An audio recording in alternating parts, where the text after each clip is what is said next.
Hindi madali ang pagbubonsai. Kailangan ito ng mahabang panahon katulad ng ginagawa natin ngayon.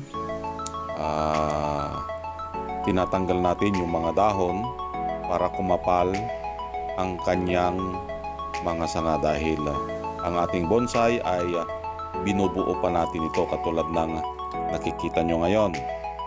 So yan ang purpose kung bakit natin kinakalbo ang isang bonsai, para tubuan ng maraming sanga at the same time ang sumiksik ang kanyang mga dahon.